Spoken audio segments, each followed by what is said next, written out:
Hi everyone, हम लोग देख रहे हैं लुसेंट का मॉडर्न हिस्ट्री। और हम लोग पिछले 3 वीडियो देख चुके हैं और आज हम लोग देखेंगे लॉर्ड डलहौजी से। तो लॉर्ड डलहौजी का जो शासनकाल है वो 1848 से लेकर के 1856 तक रहा। तो इसका शासनकाल पूछ लिया जाता है कि ये कब से कब तक के रहा। तो ये लॉर्ड डलहौजी जो है वो 1848 से 1856 तक के कार्यरत रहा भारत में। लिखा है कि द्वितीय आंग्ल सिख युद्ध 1848 से 49 में चला तथा पंजाब का ब्रिटिश शासन में विलय जो हुआ वो 29 मार्च 1849 को हुआ।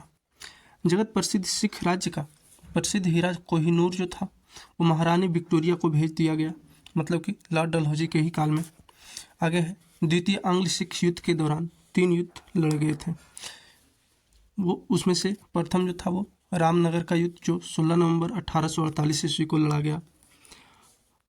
अनिर्णित, मतलब कि इसका कोई निर्णय ही नहीं हुआ। और दूसरा जो है वो चिलियावाला का युद्ध जो 13 जनवरी 1849 ईस्वी को, ये भी अनिर्णित। और तीसरा जो था वो युद्ध गुजरात चिनाब नदी के किनारे गुजरात नामक स्थान पर 12 मार्च बताया जा रहा है कि 12 मार्च 1849 ईस्वी को हुआ तीसरा युद्ध, जिसमें सिख बुरी तरह पराजित हो गए। आगे है द्वितीय आंग्ल बर्मा युद्ध और 1852 ईस्वी में लोअर बर्मा का बीकू को अंग्रेजी राज्य में मिला लिया गया। तो पूछता है कि लोअर बर्मा एवं बीकू को अंग्रेजी राज्य में कब मिलाया गया, तो ये 1852 में मिलाया गया। द्वितीय आंग्ल बर्मा युद्ध 1852 में ही हुआ। आगे देखते हैं, आगे लिखा है डलहौजी ने सिक्किम पर दो अंग्रेज डॉक्टरों के साथ दुर्व्यवहार का आरोप लगाकर सन 1850 ईस्वी में उस पर अधिकार कर लिया। मतलब इसका काम था फूट डालो और राज करो, और अगर फूट नहीं डाल पा रहा है तो उसके बाद दुर्व्यवहार का आरोप लगा करके उससे हड़प लेता था राज्यों को। तो ये 1850 ईस्वी की घटना है। 1852 ईस्वी में एक इनाम कमीशन की स्थापना की गई। इसका उद्देश्य भूमिकर रहित जागीरों का पता करके उन्हें छीनना था। मतलब इनाम कमीशन जो था एक ऐसा कमीशन था जिसका मुख्य रूप से जो उद्देश्य था वो था कि जो भूमिकर रहित जागीर है उसको पता लगाना है और उसको छीन लेना हो उनसे। आगे देखते हैं,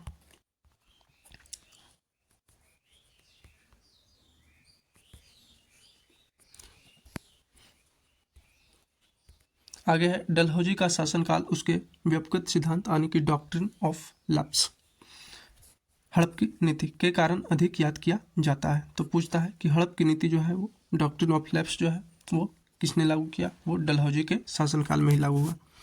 इस नीति के तहत अंग्रेजी साम्राज्य में विलय किए गए राज्य थे। तो इस हड़प नीति के तहत कौन कौन से राज्य अंग्रेजी साम्राज्य में मिलाया गया, विलय किया गया, वो है सर्वप्रथम सतारा जो कि 1848 ईस्वी को हुआ। आगे है जैतपुर, बुंदेलखंड और संबलपुर उड़ीसा 1849 ईस्वी में। बघाट जो हिमाचल प्रदेश में, ये 1850 ईस्वी में। और उदयपुर मध्य प्रदेश में पड़ता है जो 1852 ईस्वी में। और झांसी 1853 ईस्वी में। और नागपुर 1854 ईस्वी में। ये सभी को अंग्रेजी साम्राज्य में मिला लिया गया हड़प नीति के तहत। तो पूछता है सतारा कब, 1848, जैतपुर भी 1848 और संबलपुर को 1848 में। 1849 ईस्वी में बाघाट हिमाचल प्रदेश को 1850 में, उदयपुर मध्य प्रदेश 1852 में, झांसी को 1853 में और नागपुर को 1854 में मिलाया गया। आगे है 1856 ईस्वी में अवध को कुशासन का आरोप लगाकर अंग्रेजी राज्य में मिला लिया गया। तो पूछता है कि किस को कुशासन का आरोप लगाकर अपने हड़प नीति के तहत अंग्रेजी साम्राज्य में मिला लिया गया, तो वो अवध को मिलाया गया था। कब, 1856 ईस्वी में। उस समय अवध का नवाब वाजिद अली शाह था। पूछेगा कि जब अवध को कुशासन के आधार पर अंग्रेजी साम्राज्य में मिलाया गया तो उस समय अवध का शासक कौन था, अवध का नवाब कौन था, तो वो वाजिद अली शाह था। याद रखना है। आगे है 18वीं शताब्दी में अवध राज्य का संस्थापक सआदत खां था। तो संस्थापक अगर 18वीं शताब्दी में पूछेगा अवध का तो वो सआदत खां था, जो कि हम लोग पीछे देख चुके हैं सबसे पहले वीडियो में। आगे 1856 में इसने तोप खाने के मुख्यालय को कलकत्ता से मेरठ स्थानांतरित किया और सेना का मुख्यालय शिमला में स्थापित किया। तो 1856 में ही तोपखाना का जो मुख्यालय था कलकत्ता में, उस कलकत्ता से उठा करके मेरठ में स्थानांतरित कर दिया डलहौजी ने, और सेना का जो मुख्यालय था वो शिमला में स्थापित किया।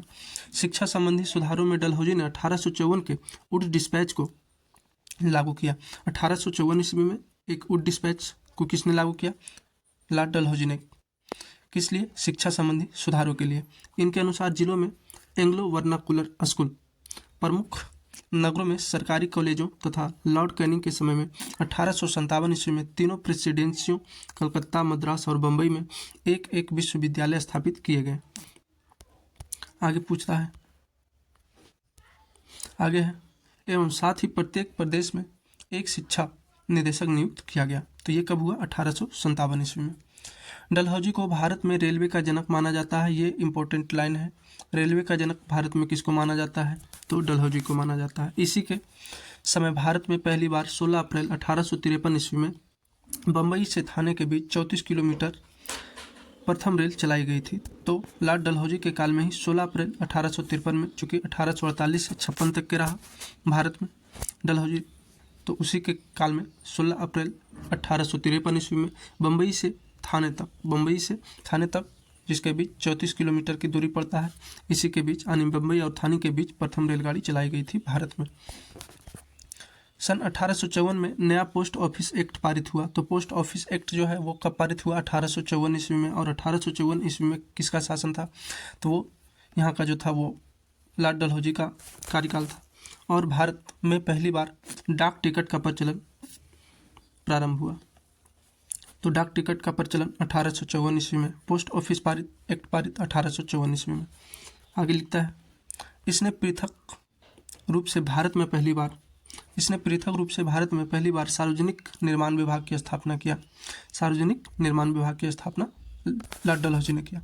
इसने सन 1854 ईस्वी में एक स्वतंत्र विभाग के रूप में लोक सेवा विभाग की भी स्थापना किया। तो पूछेगा लोक सेवा विभाग की स्थापना किसने किया? लॉर्ड डलहौजी ने। कब किया? 1854 ईस्वी में। इसी के समय में 1853 ईस्वी में कलकत्ता एवं आगरा के बीच पहली बार बिजली से संचालित तार सेवा शुरू हुई। तो पहली बार बिजली से संचालित तार सेवा जो है वो कब शुरू हुई? 1853 ईस्वी में, डलहौजी के काल में।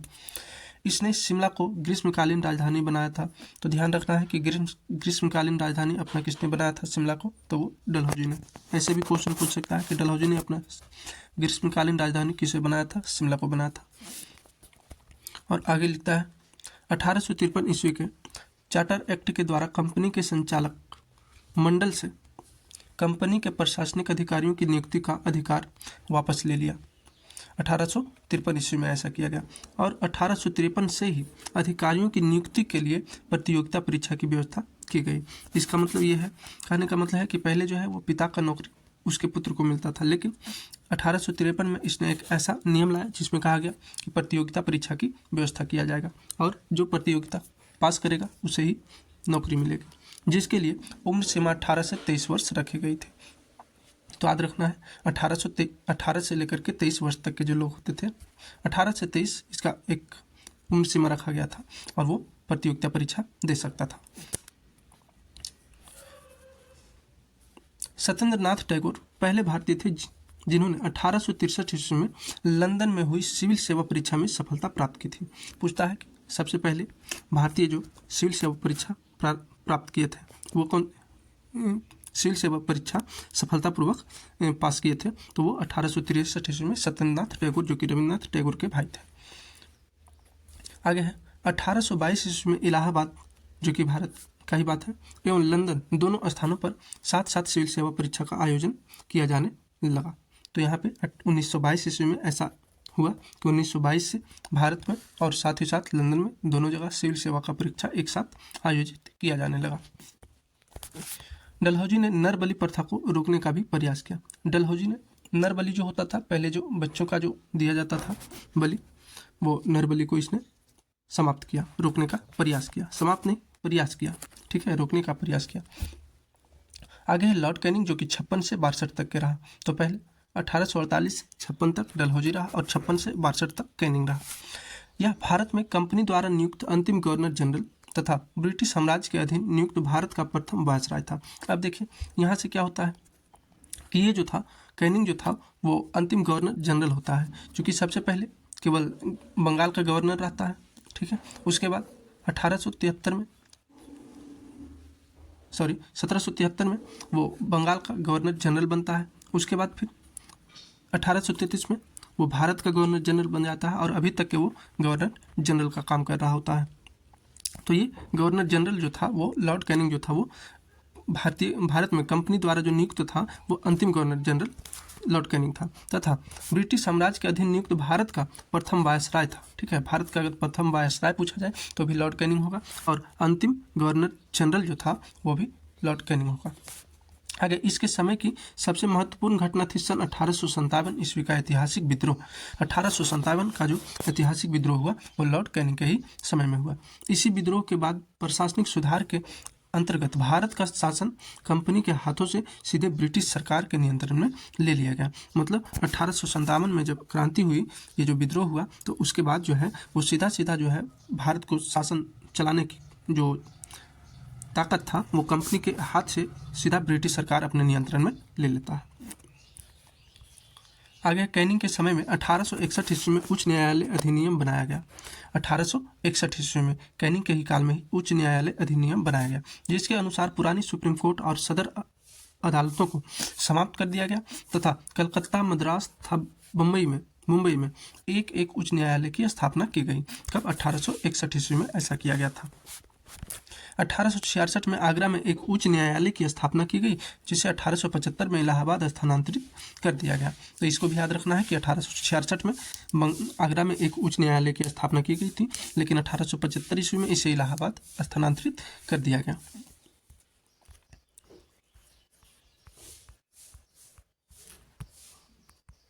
और आगे देखते हैं। कैनिंग के समय में ही 1856 ईस्वी में विधवा पुनर्विवाह अधिनियम स्वतंत्र रूप से लागू हुआ। तो 1856 ईस्वी में विधवा पुनर्विवाह लागू हो गया। किसके काल में? कैनिंग के काल में। भारत में पहला कानूनी विधवा विवाह कलकत्ता में 7 दिसंबर 1856 ईस्वी को ईश्वर चंद्र विद्यासागर की प्रेरणा और देखरेख में संपन्न हुआ। किसके देखरेख में? तो ईश्वर चंद्र विद्यासागर जो एक भारतीय महापुरुष थे, उनके ही देखरेख में 7 दिसंबर 1856 ईस्वी को ये विधवा पुनर्विवाह जो कानून है वो लागू किया गया।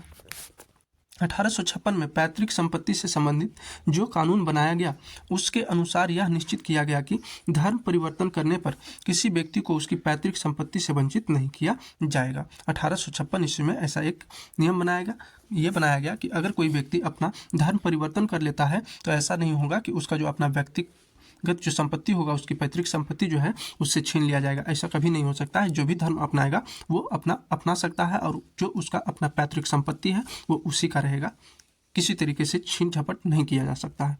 ऐसा 1856 में नियम बनाया गया। आगे है 1857 ईस्वी में कैनिंग के समय ही 1857 ईस्वी में कैनिंग के समय ही महालेखा परीक्षक पद का सृजन किया। जो आज हम लोग देखते हैं महालेखा परीक्षक पद, इसको 1857 में कैनिंग के समय में ही लागू किया गया था, बनाया गया था, जो स्वतंत्रता के बाद नियंत्रक एवं महालेखा परीक्षक कहलाया। आज जो हम लोग देखते हैं नियंत्रक एवं महालेखा परीक्षक, ये जो होता है वो पहले कहा जाता था महालेखा परीक्षक पद, ठीक है, महालेखा परीक्षक कहा जाता था, जो 1857 ईस्वी में बनाया गया था, सृजन किया गया था और ये कैनिंग के समय में ही हुआ था। आगे है भारत शासन अधिनियम 1858 ईस्वी के तहत मुगल सम्राट के पद को समाप्त कर दिया गया। अब देखिए भारत शासन अधिनियम एक 1858 में आया, जिसके तहत मुगल का जितने भी सम्राट का पद करता था वो सारे पदों को समाप्त कर दिया गया। मैकाले द्वारा प्रारूपित दंड संहिता को 1858 में कानून बना दिया गया। अब मैकाले ने एक प्रारूपित दंड संहिता को बनाया था, जिसको 1858 ईस्वी में कानून बना दिया गया तथा 1859 में अपराध विधान संहिता लागू की गई। तो अपराध विधान संहिता लागू की गई 1859 ईस्वी में। व्यक्तिगत सिद्धांत यानी कि डॉक्ट्रिन ऑफ लैप्स यानी राज विलय की नीति को समाप्त कर दिया गया। किसके काल में? तो कैनिंग के काल में।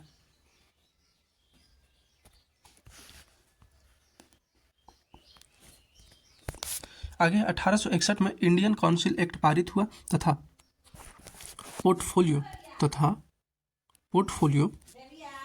1861 में इंडियन काउंसिल एक्ट पारित हुआ तथा पोर्टफोलियो प्रणाली लागू की गई। तो इंडियन काउंसिल एक्ट का पारित हुआ 1861 ईस्वी में और पोर्टफोलियो प्रणाली की लागू की गई। आगे आ गया लॉर्ड एल्गिन। लॉर्ड एल्गिन 1862 से 63 रहा, मात्र 1 वर्ष का इसका काल रहा। इसने बहावी आंदोलन का दमन किया। बहावी आंदोलन एक हुआ था, ठीक है, ध्यान रखना है, आगे हम लोग को आंदोलन पढ़ना रहेगा। तो एक बहावी आंदोलन हुआ था और बहावी आंदोलन को जो है दमन किसने किया था, वो लॉर्ड एल्गिन ने किया था। 1863 ईस्वी में धर्मशाला हिमाचल प्रदेश में इसकी मृत्यु हो गई और लॉर्ड एल्गिन की जो मृत्यु है वो 1863 ईस्वी में हो गया था। एक धर्मशाला था हिमाचल प्रदेश में, उस धर्मशाला में ही इसका मृत्यु हो गया। आगे लॉर्ड लॉरेंस। 1865 में भूटान ने ब्रिटिश साम्राज्य पर आक्रमण किया। देखिए 1865 में भूटान जो है वो ब्रिटिश साम्राज्य पर क्या कर दिया, आक्रमण कर दिया। सोचिए आगे बोलता है कि अफगानिस्तान के संबंध में इसने अहस्तक्षेप की नीति अपनाई, जिसे शानदार निष्क्रियता के नाम से जाना जाता है। तो अफगानिस्तान के संबंध में एक अहस्तक्षेप की नीति, मतलब कोई हस्तक्षेप नहीं करेंगे, ठीक है, ऐसी नीति अपनाई और इसको शानदार निष्क्रियता के नाम से जाना जाता है। आगे इसी के समय में उड़ीसा में, यानी कि एल्गिन के समय में उड़ीसा में सन 1866 में तथा बुंदेलखंड एवं राजपुताना में 1868-69 ईस्वी में भीषण अकाल पड़ा। तो एल्गिन के समय में भीषण अकाल भी पड़ा था 1868-69 में, जो कि बुंदेलखंड एवं राजपुताना में, और उड़ीसा में 1866 में पड़ा था अकाल। इसने हेनरी कैंपबेल के नेतृत्व में एक अकाल आयोग का गठन किया। किसने, एल्गिन ने। एल्गिन ने हेनरी कैंपबेल के नेतृत्व में एक अकाल आयोग का गठन किया था। 1865 ईस्वी में इसके द्वारा भारत एवं यूरोप के बीच प्रथम समुद्री टेलीग्राफ सेवा शुरू की गई। तो प्रथम टेलीग्राफ सेवा जो है वो भारत और यूरोप के बीच जो है वो किसने शुरू किया था, तो वो किया था एल्गिन ने। और कब, तो 1865 ईस्वी में। कब किया था, 1865 ईस्वी में किया गया था। Sorry, Lawrence. एल्गिन तो हम लोग ऊपर देख लिए, ये सब जितने भी कर रहे हैं वो लॉरेंस कर रहे हैं, ठीक है, हम एल्गिन बोल रहे थे, सॉरी। तो 1865 में ये सब जितने भी घटना हुआ है थोड़ा सा एक बार देख लीजिएगा, और ये लॉरेंस ने किया। आगे है हम लोग देखते हैं लॉर्ड मेयो, जो कि 69 से 72 तक रहा, 1869 से 72। लॉर्ड मेयो ने अजमेर में 1872 में मेयो कॉलेज की स्थापना की। कहाँ, अजमेर में। अजमेर में ये 1872 ईस्वी में एक मेयो कॉलेज की स्थापना लॉर्ड मेयो ने किया था। इसने 1872 में एक कृषि विभाग की स्थापना किया। कृषि विभाग की स्थापना लॉर्ड मेयो। मेयो कॉलेज की स्थापना अजमेर में, Lord Mayo.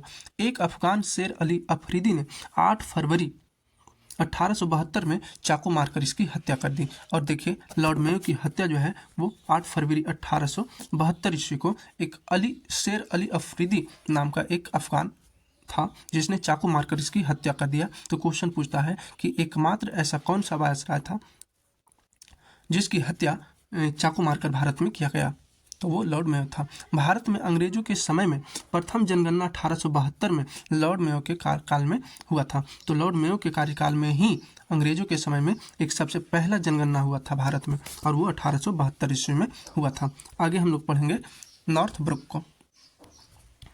Lord north book आ गया 72 से 76, ये भी 4 साल का शासनकाल इसका रहेगा। आगे है 4 से 5 साल रहेगा इसका शासनकाल। इसके समय में बंगाल में भयानक अकाल पड़ा। अब देखिए अकाल इसके समय में भी पड़ गया 1872 से 76 के काल में, नॉर्थ ब्रुक के समय में। इसने बड़ौदा के मल्हार राव गायकवाड़ को भ्रष्टाचार के आरोप में पदच्युत कर मद्रास भेज दिया गया। किसको, तो मल्हार राव गायकवाड़ को भ्रष्टाचार का आरोप लगाया और इसको पदच्युत करके कहा मद्रास भेज दिया गया। आगे लॉर्ड नॉर्थ ब्रुक ने यह घोषणा की, मेरा उद्देश्य करों को हटाना तथा अनावश्यक वैधानिक कार्यवाहियों को बंद करना है। तो अगर पूछेगा कि मेरा उद्देश्य करों को हटाना तथा अनावश्यक वैधानिक कार्यवाहियों को बंद करना, ये किसका घोषणा था, ये किसने कहा था, तो ये लॉर्ड नॉर्थ ब्रुक का कहना था, घोषणा था। पंजाब का प्रसिद्ध कूका आंदोलन इसी के समय में हुआ। तो कूका आंदोलन जो हुआ था एक पंजाब में हुआ था, ठीक है, याद रखना है। तो नॉर्थ ब्रुक के काल में ही हुआ था। इसी के समय में स्वेज नहर खुल जाने से भारत एवं ब्रिटेन के बीच व्यापार में वृद्धि हुई। तो एक स्वेज नहर जो है वो इसी के काल में खुला था, नॉर्थ ब्रुक के काल में ही। आगे आ गया लिट्टन, लॉर्ड लिट्टन। अब है 76 से 80। यह एक प्रसिद्ध उपन्यासकार, निबंध लेखक एवं साहित्यकार था। क्वेश्चन पूछता है कि कौन से ऐसे वायसराय था जो उपन्यासकार भी था, निबंध लेखक भी था, साहित्यकार था, तो वो था लिटन। साहित्याकाश में इसे ओवन मैरिडिथ के नाम से जाना जाता है। ओवन मैरिडिथ के नाम से जाना जाता है साहित्याकाश में। इसके समय में बम्बई, मद्रास, हैदराबाद, पंजाब, मध्य भारत आदि में भयानक अकाल पड़ा। तो लिटन के काल में भी अकाल पड़ा था। आगे देखते हैं।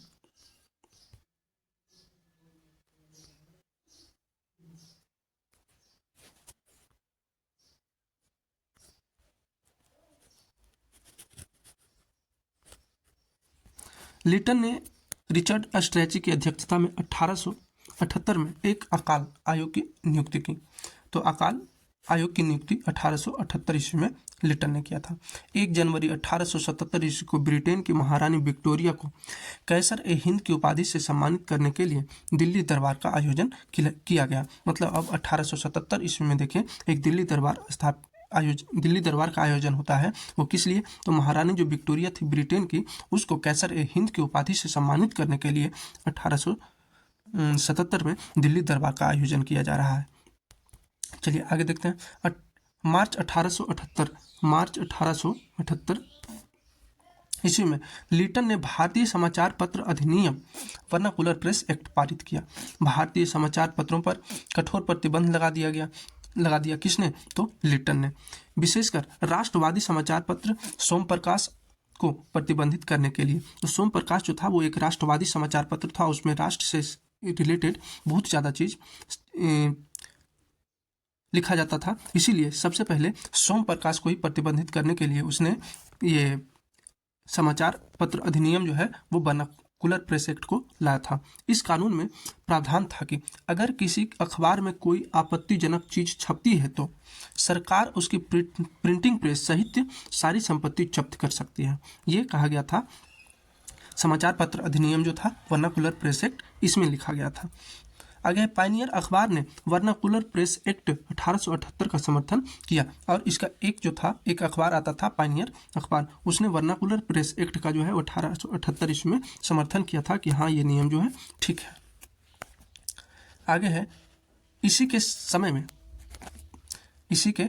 में 1878 ईस्वी को भारतीय शस्त्र अधिनियम पारित हुआ, जिसके तहत शस्त्र रखने एवं व्यापार करने के लिए लाइसेंस को अनिवार्य बना दिया गया। पहले जो है वो कोई भी रख सकता था शस्त्र और कोई भी कुछ भी व्यापार कर सकता था, लेकिन 1878 में लिटन के काल में भारतीय शस्त्र अधिनियम पारित हुआ और जिसके तहत शस्त्र को रखने के लिए लोगों को एक लाइसेंस की जरूरत पड़ेगी, ऐसा कहा गया। जैसे आज हम लोग अगर कोई सामान रखते हैं, आपत्तिजनक बंदूक रखते हैं, तो उसके लिए हम लोग को लाइसेंस की जरूरत पड़ेगी।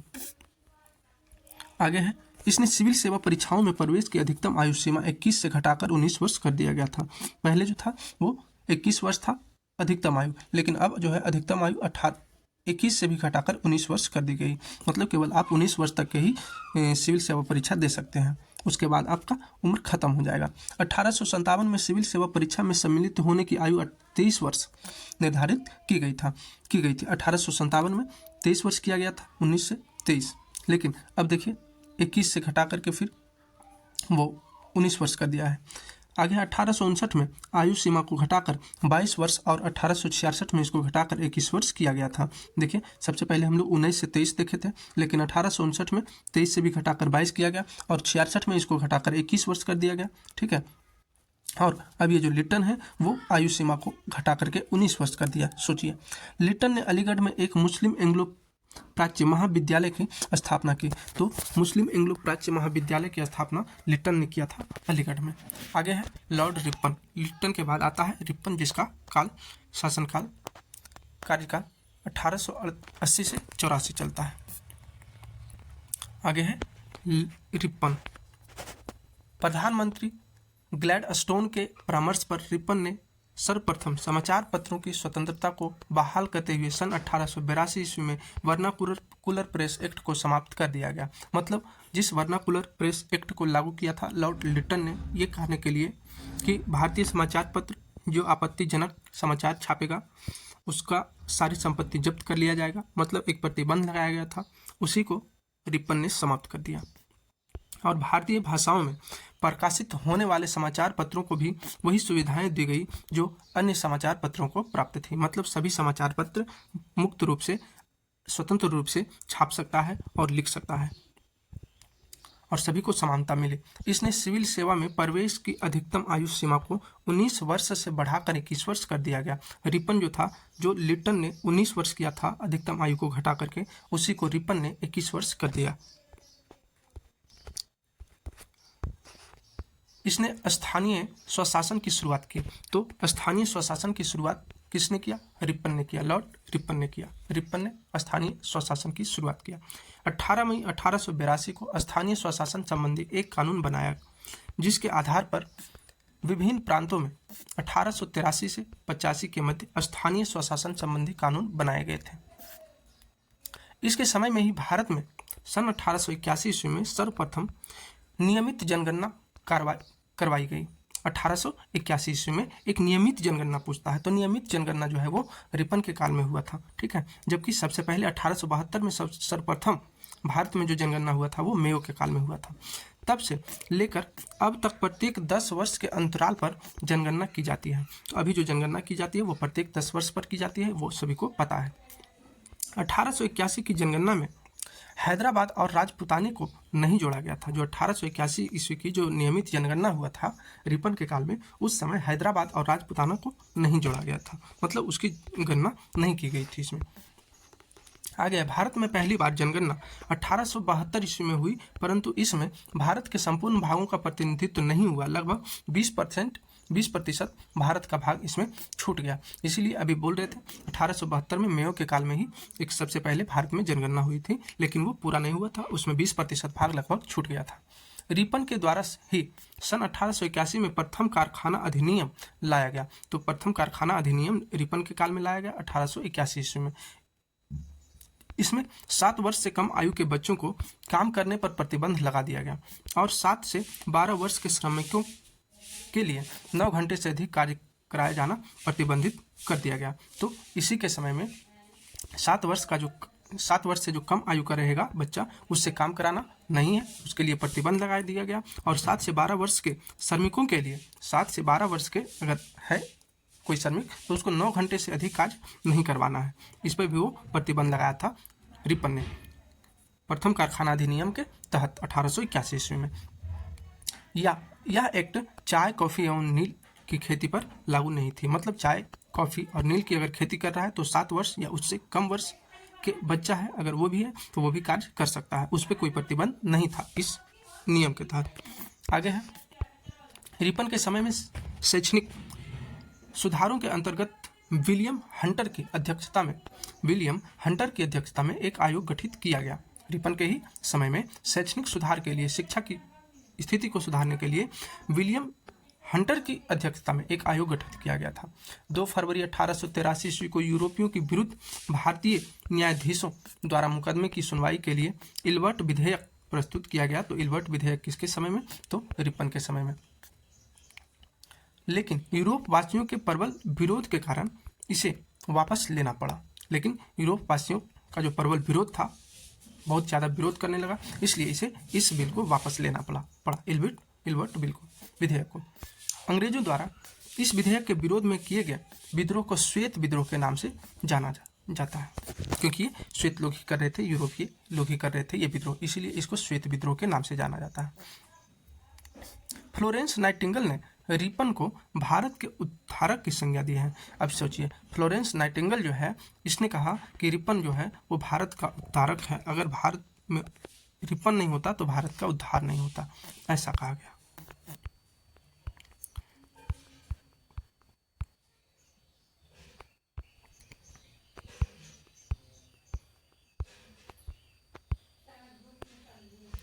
आगे देखते हैं, आगे है लॉर्ड डफरिन, जो कि 1884 से 88 रहा, ठीक है।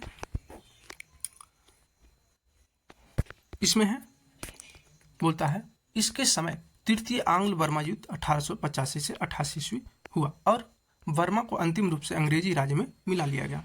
तो तृतीय आंग्ल बर्मा युद्ध 1885 से 88 तक चला और इस बर्मा को अंतिम रूप से अंग्रेजी साम्राज्य में मिला लिया गया था। इसी समय Bengal tenancy act, Awadh tenancy act तथा पंजाब टेनेंसी एक्ट पारित हुआ। पूछेगा Bengal tenancy act, Awadh tenancy act, Punjab tenancy act कब पारित हुआ? तो डफरिन के काल में। इसके समय की सबसे महत्वपूर्ण घटना थी 28 दिसंबर 1885 को बंबई में A.O. ह्यूम के नेतृत्व में भारतीय राष्ट्रीय कांग्रेस की स्थापना। तो 28 दिसंबर 1885 ईस्वी को भारतीय राष्ट्रीय कांग्रेस की स्थापना हुई थी और वो A.O. ह्यूम की नेतृत्व में हुआ था और उस समय जो था वो यहाँ का वायसराय जो था वो लॉर्ड डफरिन था। ठीक है,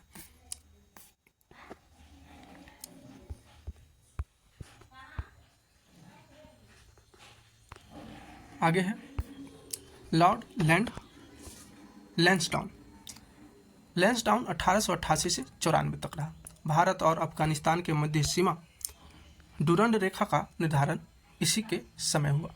मतलब लैंसडाउन के समय भारत और अफगानिस्तान के मध्य जो है डुरंड रेखा, जो आज भी देखते हैं, तो भारत और अफगानिस्तान के बीच जो डुरंड रेखा बनाया गया था, निर्धारित किया गया था, वो लैंसडाउन के समय में किया गया था।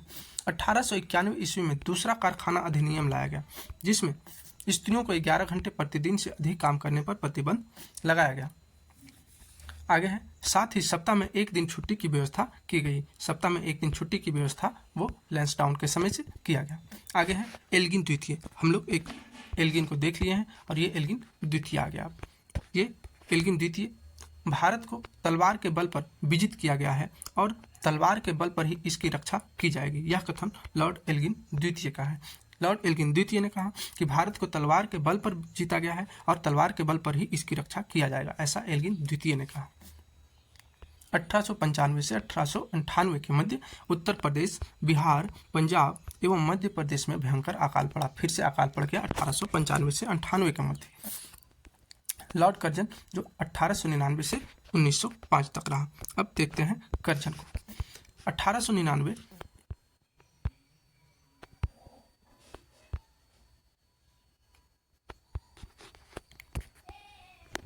1899 में कर्जन ने भारतीय टंकन और पत्र मुद्रा अधिनियम पारित कराकर अंग्रेजी स्वर्ण मुद्रा को भारत की कानूनी मुद्रा घोषित कर दिया गया। तो 1899 में कर्जन ने भारतीय टंकन जो था और पत्र मुद्रा अधिनियम जो था ये पारित किया और कराकर अंग्रेजी स्वर्ण मुद्रा को भारत की कानूनी मुद्रा घोषित कर दिया गया। मतलब कि अंग्रेजी स्वर्ण मुद्रा जो था उसको भारत का मुद्रा बना दिया गया, कह दिया गया। शासन की कार्य क्षमता के आधार पर लॉर्ड कर्जन ने रिपन द्वारा स्थापित स्थानीय स्वशासन की प्रणाली पर आघात किया और 1899 में कलकत्ता कॉरपोरेशन अधिनियम बनाया। आगे है कर्जन ने सन 1901 ईस्वी में सर कॉलिन स्कॉट मॉनक्रिफ की अध्यक्षता में एक सिंचाई आयोग, थॉमस रॉबर्टसन की अध्यक्षता में एक रेलवे आयोग, 1902 में सर एंड्रयूज फ्रेजर की अध्यक्षता में एक पुलिस आयोग एवं सर टॉमस रेले की अध्यक्षता में विश्वविद्यालय आयोग की स्थापना की। ये 1901 और 2 की घटना है। 1904 में भारतीय विश्वविद्यालय अधिनियम पास किया गया। भारतीय विश्वविद्यालय अधिनियम जो है वो 1904 ईस्वी में पारित किया गया कर्जन के काल में। इसने सर एंटनी मैकडॉनल्ड की अध्यक्षता में एक अकाल आयोग का गठन किया गया एवं सैन्य अधिकारियों के प्रशिक्षण के लिए क्वेटा में एक कॉलेज की स्थापना की गई। आगे है प्राचीन स्मारक परीक्षण अधिनियम 1904 के द्वारा कर्जन ने भारत में पहली बार ऐतिहासिक इमारतों की सुरक्षा एवं मरम्मत की ओर ध्यान दिया। इस कार्य के लिए कर्जन ने भारतीय पुरातत्व विभाग की स्थापना की। तो भारतीय पुरातत्व विभाग की स्थापना 1904 ईस्वी में कर्जन ने किया। कर्जन के समय 1904 में सहकारी उधार समिति अधिनियम बनाया गया। सहकारी उधार समिति अधिनियम 1904 ईस्वी में कर्जन के समय बनाया गया, जिसके द्वारा सहकारी समितियों की स्थापना करके किसानों को उचित ब्याज पर रुपया कर्ज देने की व्यवस्था की गई। इसने कृषि बैंक भी खुलवाया और उचित ब्याज पर रुपया कर्ज देने की व्यवस्था की गई थी कर्जन के समय में। और आगे है, इसने 1901 में कृषि इंस्पेक्टर जनरल की नियुक्ति की। कृषि इंस्पेक्टर जनरल की नियुक्ति 1901 ईस्वी में कर्जन ने किया था। इसके समय 1905 में पूसा में एक कृषि अनुसंधान संस्थान भी खोली गई थी। ध्यान रखना है कि पूसा में एक कृषि अनुसंधान संस्थान जो है वो 1905 ईस्वी में खोला गया था कर्जन के समय। कर्जन के समय ही पहली बार प्रत्येक प्रांत और केंद्र स्तर पर एक निदेशक के अधीन एक पृथक गुप्तचर विभाग की स्थापना किया गया। इसको भी याद रखना है। लॉर्ड कर्जन के समय में किचनर परीक्षा को सैनिक प्रशिक्षण में शामिल करके सेना की युद्ध क्षमता को बढ़ाया गया। तो कर्जन के समय में किचनर परीक्षा को सैनिक प्रशिक्षण में शामिल कर लिया गया और सेना की युद्ध क्षमता को जो है वो बढ़ाएगा। आगे, इसी के कार्यकाल के दौरान कलकत्ता में विक्टोरिया मेमोरियल हॉल का निर्माण हुआ। विक्टोरिया मेमोरियल हॉल का जो निर्माण हुआ कलकत्ता में वो कर्जन के समय में हुआ था।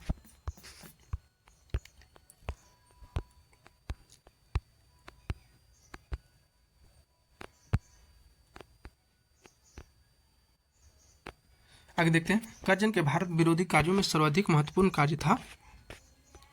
भारत विरोधी कार्यों में सर्वाधिक महत्वपूर्ण कार्य क्या था? तो 1905 में बंगाल का विभाजन। 1905 में कर्जन ने बंगाल का विभाजन किया। 19 जुलाई 1905 को बंगाल विभाजन के निर्णय की घोषणा शिमला में की गई। शिमला में ये घोषणा कर दिया गया कि 19 जुलाई 1905 ईस्वी को ये घोषणा किया गया कि बंगाल का विभाजन होकर रहेगा और इसका प्रारूप प्रकाशित किया गया। सितंबर 1905 में उसे सम्राट ने भी स्वीकृति दे दी। 16 अक्टूबर 1905 को इस बंगाल का विभाजन की योजना को लागू किया गया। तो योजना जो है वो लागू कब कर दिया गया? 16 अक्टूबर 1905 को मुख्य रूप से ये प्रभावित हो गया कि बंगाल विभाजित हो गया।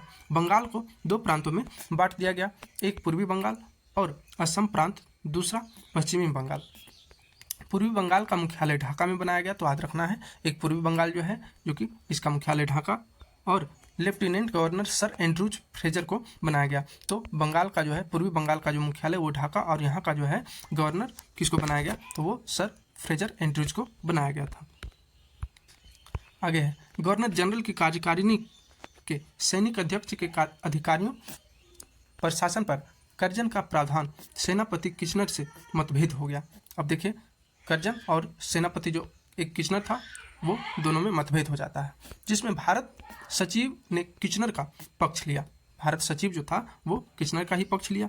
इससे असंतुष्ट होकर अगस्त 1905 में लॉर्ड कर्जन ने त्यागपत्र दे दिया। लॉर्ड कर्जन ने 1905 ईस्वी में त्यागपत्र दे दिया। उसके बाद आया लॉर्ड मिंटो द्वितीय जो 1905 से 10 तक रहा। इसके समय में आगा खां एवं सलीम उल्लाह खां के द्वारा ढाका में 1906 में मुस्लिम लीग की स्थापना की गई। मुस्लिम लीग की स्थापना 1906 में ढाका में किया गया था, जिसका संस्थापक आगा खां एवं सलीम उल्लाह खां। आगे है, 1907 के कांग्रेस के सूरत अधिवेशन में कांग्रेस का विभाजन हो गया। 1907 में जानते हैं कि कांग्रेस अधिवेशन हुआ और उसमें कांग्रेस जो है वो सूरत अधिवेशन के तहत ही कांग्रेस का विभाजन हो गया था 1907 ईस्वी में। और उस समय का जो था वो कार्यकाल चल रहा था मिंटो द्वितीय का। आगे इसके शासनकाल में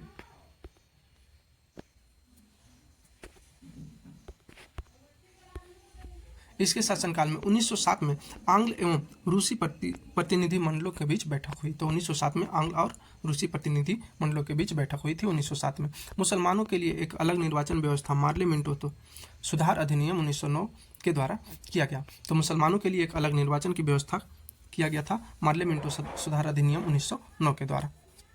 फिर है लॉर्ड हार्डिंग द्वितीय। हार्डिंग द्वितीय 1910 से 16 तक रहा। इसके समय में ब्रिटेन के राजा जॉर्ज पंचम भारत आए। जॉर्ज पंचम भारत आया था ये हार्डिंग के द्वितीय के समय में। और 12 दिसंबर 1911 ईस्वी में दिल्ली में एक भव्य दरबार का आयोजन हुआ। यहाँ पर बंगाल विभाजन को रद्द करने की घोषणा की गई। जब 12 दिसंबर 1911 ईस्वी को दिल्ली में एक दरबार लगा, दिल्ली दरबार का आयोजन हुआ, तो वहाँ पर ये घोषणा किया गया कि जो बंगाल विभाजन हुआ है इसको रद्द किया जाता है एवं भारत की राजधानी कलकत्ता से दिल्ली स्थानांतरित करने की घोषणा की गई। देखिए यहाँ पे जो है 12 दिसंबर 1911 को केवल भारत की राजधानी कलकत्ता से दिल्ली स्थानांतरित करने की घोषणा किया जाता है। ठीक है, अभी बनाया नहीं गया है, बस अभी घोषणा किया गया है 1911 में। और 1912 में दिल्ली को भारत की राजधानी बना दी गई। 1911 में घोषणा करता है दिल्ली दरबार में और 1912 में दिल्ली को भारत की राजधानी बना दी जाती है। आगे 30 दिसंबर 1912 को लॉर्ड हार्डिंग पर दिल्ली में बम फेंका गया। अब लॉर्ड हार्डिंग जो था इस पे दिल्ली में जो है बम फेंक दिया गया 23 दिसंबर 1912 ईस्वी को। इस कांड में भाई बालमुकुंद को फांसी की सजा दी गई। जो भाई बालमुकुंद थे उनको फांसी की सजा हो गई इस कांड के चलते। इसी के समय 28 जुलाई 1914 को प्रथम विश्व युद्ध प्रारंभ हुआ और यही 28 जुलाई 1914 को प्रथम विश्व युद्ध भी शुरू हो गया। इसी के शासनकाल में फिरोज शाह मेहता ने बॉम्बे क्रॉनिकल एवं गणेश शंकर विद्यार्थी ने प्रताप का प्रकाशन किया। तो फिरोज शाह मेहता ने बॉम्बे क्रॉनिकल एवं गणेश शंकर ने प्रताप का प्रकाशन किया था इसी के काल में, मतलब हार्डिंग द्वितीय के काल में। 1916 में हार्डिंग को बनारस हिंदू विश्वविद्यालय का कुलपति नियुक्त किया गया। 1916 ईस्वी में हार्डिंग को बनारस हिंदू विश्वविद्यालय जो है उसका कुलपति नियुक्त कर दिया गया। फिर है चेम्सफोर्ड जो 16 से 21 तक रहा। कांग्रेस के लखनऊ अधिवेशन 1916 में कांग्रेस का एकीकरण हुआ एवं मुस्लिम लीग के साथ समझौता हुआ। जो 1916 में कांग्रेस जो है फिर से एकीकरण हो गया, फिर से एक हो गया और मुस्लिम लीग के साथ समझौता भी हुआ वो चेम्सफोर्ड के कार्यकाल में, और ये लखनऊ अधिवेशन में 1916 में हुआ। 1916 ईस्वी में पूना में महिला विश्वविद्यालय की स्थापना हुई। महिला विश्वविद्यालय की स्थापना पूना में 1916 ईस्वी में हुआ। इसके काल में 1917 ईस्वी में शिक्षा पर सैडलर आयोग का गठन हुआ। सैडलर आयोग का गठन हुआ चेम्सफोर्ड के समय में। 20 अगस्त 1917 के सुधारों की घोषणा को मॉन्टेग्यू घोषणा के नाम से जाना जाता है। जो 20 अगस्त 1917 को सुधार की जो घोषणा किया गया उसको मॉन्टेग्यू घोषणा के नाम से जाना जाता है। लोक सेवाओं की परीक्षा इंग्लैंड एवं भारत में एक साथ कराने की संस्तुति मॉन्टेग्यू चेम्सफोर्ड रिपोर्ट के द्वारा की गई। तो मॉन्टेग्यू चेम्सफोर्ड रिपोर्ट जो आया उसमें यह कहा गया कि भारत और इंग्लैंड दोनों में एक साथ ही सिविल सेवा की परीक्षा, लोक सेवाओं की परीक्षा की जाएगी। आगे है इसी के काल में 1919 में रॉलेट एक्ट पारित हुआ और 1919 में चेम्सफोर्ड के काल में ही रॉलेट एक्ट पारित हुआ था। इसी के काल में 13 अप्रैल 1919 को जालियांवाला बाग अमृतसर हत्याकांड हुआ। चेम्सफोर्ड के काल में याद रखना है। खिलाफत आंदोलन एवं गांधी जी का असहयोग आंदोलन इसी के समय प्रारंभ हुआ, चेम्सफोर्ड के समय में ही, याद रखना है। और आगे है खिलाफत आंदोलन एवं गांधी का असहयोग आंदोलन भी इसी के समय हुआ और तृतीय अफगान युद्ध इसी के समय हुआ, यानी कि तृतीय अफगान युद्ध भी चेम्सफोर्ड के समय में हुआ। आगे है रीडिंग, लॉर्ड रीडिंग जो 1921 से 26 तक रहा। 1921 में मोपला विद्रोह हुआ। मोपला विद्रोह जो है वो 1921 में हुआ था और उस समय का जो था यहाँ का वो कौन था, ये रीडिंग जो है ये गवर्नर था। आगे है 1921 में M.N. राय द्वारा भारतीय कम्युनिस्ट पार्टी का गठन किया गया। M.N. राय के द्वारा भारतीय कम्युनिस्ट पार्टी का गठन 1921 ईस्वी में किया गया था रीडिंग के कार्यकाल में।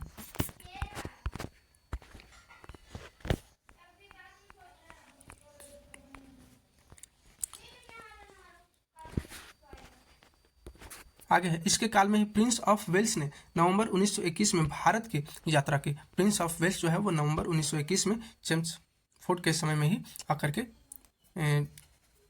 यात्रा किया था। इस दिन पूरे भारत में हड़ताल का आयोजन किया गया था। पूरे भारत में हड़ताल का आयोजन कर दिया गया था। 5 फरवरी 1922 को घटी चौरी चौरा कांड उत्तर प्रदेश के गोरखपुर में ये घटा था। 1922 को 5 फरवरी 1922 को चौरा चौरी का घटना हुआ। इसके बाद गांधी जी ने अपना असहयोग आंदोलन वापस ले लिया जो 1920 ईस्वी में शुरू किया गया था। 22 में घटना घटा चौरा चौरी का, 1920 में असहयोग आंदोलन को शुरू किए थे। भारत में 1922 से इलाहाबाद में सिविल सेवा परीक्षा की शुरुआत हुई। भारत में जो है 1922 ईस्वी से ही इलाहाबाद में सिविल सेवा की परीक्षा शुरुआत की गई। 1922 में विश्व भारती विश्वविद्यालय ने कार्य करना प्रारंभ कर दिया 1922 ईस्वी से। और आगे है 1923 में चित्तरंजन दास एवं मोतीलाल नेहरू ने इलाहाबाद के कांग्रेस के अंतर्गत स्वराज पार्टी की स्थापना की। तो 1923 ईस्वी में स्वराज पार्टी की स्थापना चित्तरंजन दास और मोतीलाल नेहरू ने मिलकर किया था। 1923 ईस्वी के चुनाव में इस दल को मध्य प्रांत एवं बंगाल में पूर्ण बहुमत मिला। मतलब कि स्वराज पार्टी को जो है पूर्ण बहुमत मिल गया। कहाँ? तो बंगाल प्रांत में, मध्य प्रांत एवं बंगाल में बहुत ज़्यादा बहुमत मिला था स्वराज पार्टी को। 1925 में प्रसिद्ध आर्य समाजी राष्ट्रवादी नेता स्वामी श्रद्धानंद की हत्या कर दी गई। 1925 में स्वामी श्रद्धानंद की हत्या कर दी गई। आर्य समाजी एक राष्ट्रवादी नेता थे उनका। आगे है इरविन। अब इरविन 26 से 31 तक है। तो 3 फरवरी 1928 ईस्वी साइमन कमीशन बम्बई पहुंचा। साइमन कमीशन बम्बई कब पहुंचा? 3 फरवरी 1928 ईस्वी को। लाला लाजपत राय की मृत्यु के बदले में भारतीय चरमपंथियों द्वारा दिल्ली के असेंबली हॉल में 1929 ईस्वी में बम फेंका गया। मतलब जब 1928 ईस्वी में साइमन कमीशन आया था भारत, तो भारतीय लोग जो थे वो विरोध कर रहे थे। उसी में लाला लाजपत राय जी का जो है वो लाठी डंडों के मार से मृत्यु हो जाता है और उसी का जो है चरमपंथी द्वारा जो है दिल्ली असेंबली में उसी का बदला लेने के लिए 1929 में बम फेंक दिया जाता है। लाहौर जेल में जतिन दास ने 13 जुलाई 1929 को भूख हड़ताल शुरू की व भूख हड़ताल के 64वें दिन 13 सितंबर 1929 को उनकी मृत्यु हो गई। क्वेश्चन पूछता है कि कौन से क्रांतिकारी थे जिनका भूख हड़ताल के कारण मृत्यु हो गया? तो वो थे जतिन दास। ठीक है, और ये कितने दिनों बाद हो गया था इनका मृत्यु? तो 64वें दिन हो गया था। 64वें दिन हो गया था इनका मृत्यु भूख हड़ताल के कारण। 13 सितंबर 1929 को याद रखना है। भूख हड़ताल का कारण भारतीय एवं अंग्रेज कैदियों के बीच व्यवहार में किया जाने वाला भेदभाव था। क्वेश्चन पूछेगा कि क्यों वो भूख हड़ताल किए थे? तो चूंकि भारतीय और अंग्रेज कैदी जो हुआ करते थे वो दोनों में बहुत ज़्यादा भेदभाव होता था। इसी के कारण वो कहते थे कि ये भेदभाव हम लोगों के साथ नहीं किया जाए, हर एक कैदी को कैदी के जैसा एक जैसा सलूक किया जाए, वो अंग्रेज हो या भारतीय हो। 1929 में कांग्रेस के लाहौर अधिवेशन में पूर्ण स्वराज का लक्ष्य निर्धारित किया गया। तो क्वेश्चन पूछेगा पूर्ण स्वराज का लक्ष्य कब निर्धारित किया गया? 1929 ईस्वी को। और 26 जनवरी 1930 को स्वतंत्रता दिवस मनाने की घोषणा की गई। 26 जनवरी 1930 ईस्वी को स्वतंत्रता दिवस मनाने की घोषणा कर दी गई थी। सविनय अवज्ञा आंदोलन के दौरान महात्मा गांधी को 5 मई 1930 को गिरफ्तार कर लिया गया। अब सविनय अवज्ञा आंदोलन जब चल रहा था उसी समय गांधी जी को 5 मई 1930 ईस्वी को गिरफ्तार कर लिया जाता है। 25 जनवरी 1931 को वायसराय इरविन बिना कोई शर्त के उन्हें रिहा कर दिया। अब इरविन जो है बिना कोई शर्त कंडीशन लगाए 25 जनवरी 1931 ईस्वी को इनको रिहा कर देते हैं गांधी जी को। 12 नवंबर 1930 में लंदन में प्रथम गोलमेज सम्मेलन हुआ। इस सम्मेलन में कांग्रेस ने भाग नहीं लिया। तो प्रथम गोलमेज सम्मेलन कहाँ हुआ था? वो लंदन में हुआ था और 12 नवंबर 1930 ईस्वी को हुआ, जिसमें कांग्रेस ने भाग ही नहीं लिया था। आगे है 4 मार्च 1931 को गांधी इरविन समझौते पर हस्ताक्षर किया गया। तो गांधी इरविन समझौता पूछता है कि गांधी इरविन समझौता कब हुआ? तो 4 मार्च 1931 ईस्वी को हुआ और साथ ही सविनय अवज्ञा आंदोलन को स्थगित किया गया। तो इस समझौते के आधार पर ही सविनय अवज्ञा आंदोलन जो चल रहा था, जिसको गांधी जी ने 1930 ईस्वी को शुरू किए थे, उसको भी समाप्त किया गया, स्थगित किया गया, समाप्त नहीं मतलब रोक दिया गया। आगे है वेलिंगटन 1931 से 36 ईस्वी।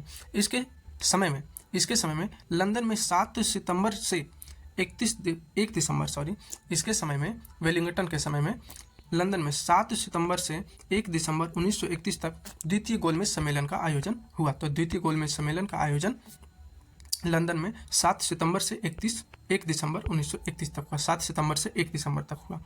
इस सम्मेलन में कांग्रेस ने भी भाग लिया था। तो द्वितीय गोलमेज सम्मेलन में कांग्रेस भाग लिया था। कांग्रेस का प्रतिनिधित्व गांधी जी ने किया और कांग्रेस का प्रतिनिधित्व जो है द्वितीय गोलमेज सम्मेलन में वो कौन किए थे? गांधी जी किए थे।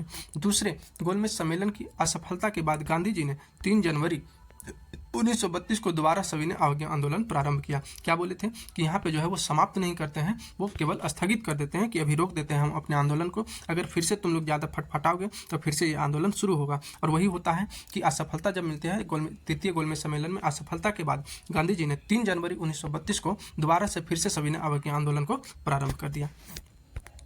चलिए आगे चलते हैं। आगे 16 अगस्त 1932 में रैमजे मैकडोनाल्ड ने विवादास्पद सांप्रदायिक पंचांग की घोषणा की। अब देखिए 1932 में एक रैमजे मैकडोनाल्ड जो था वो सांप्रदायिक पंचांग की घोषणा कर दी। इसके अनुसार दलितों को हिंदुओं से अलग मानकर उन्हें अलग प्रतिनिधित्व देने को कहा गया। मतलब कि ये जो पंचांग था, ठीक है, सांप्रदायिक पंचांग, इसमें यह कहा गया कि दलित लोग जो होगा वो हिंदू से अलग माना जाएगा और उसको एक अलग प्रतिनिधित्व देने को कहा गया है।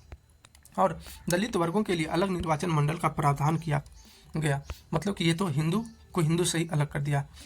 इससे गांधी जी बहुत दुखी हुए और उन्होंने इसे हटाने के लिए आमरण उपवास आरंभ कर दिया गया। गांधी जी का कहना था कि ये जो सांप्रदायिक पंचायत जो है वो तुम हिंदू को हिंदू से ही अलग कर रहे हो और फूट डाल रहे हो, इसलिए इसको खत्म किया जाए।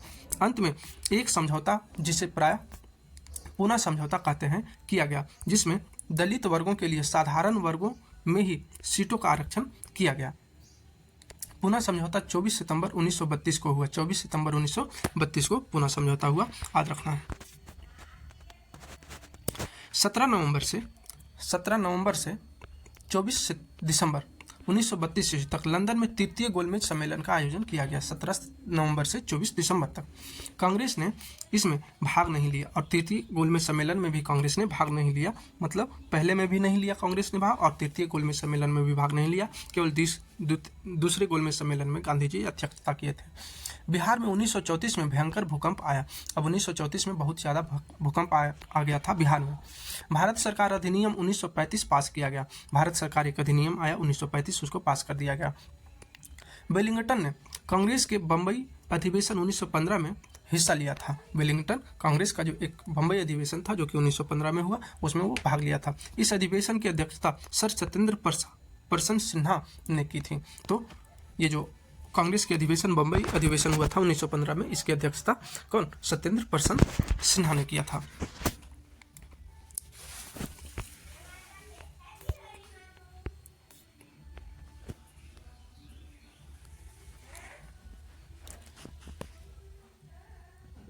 करीब तो 1 घंटे का ये वीडियो हो चुका है, और हम लोग लॉर्ड लिथगो से एक दूसरे वीडियो में देख लेंगे, क्योंकि यह बहुत ज़्यादा लंबा होने के बाद वीडियो जो है वो देखने में थोड़ा सा लोगों को बहुत टाइम लग जाता है, इसलिए हम लोग छोटे छोटे करके ही वीडियो बनाएंगे। Thanks for watching. आप लोग थोड़ा सा लाइक, शेयर और सब्सक्राइब करें। अभी चैनल मेरा नया है, मेरे पास व्यवस्था का जो है वो अभाव है, इसलिए हम सीधा PDF बना करके बता देते हैं। आगे हम अपने आप में इम्प्रूवमेंट करेंगे। अगर आपको अच्छा लगता है तो शेयर करें, लाइक करें, और अगर कोई कमी दिखता है तो वो कमेंट करके ज़रूर बताएं, जिससे कि हम खुद को इम्प्रूव कर सकें। Thank you.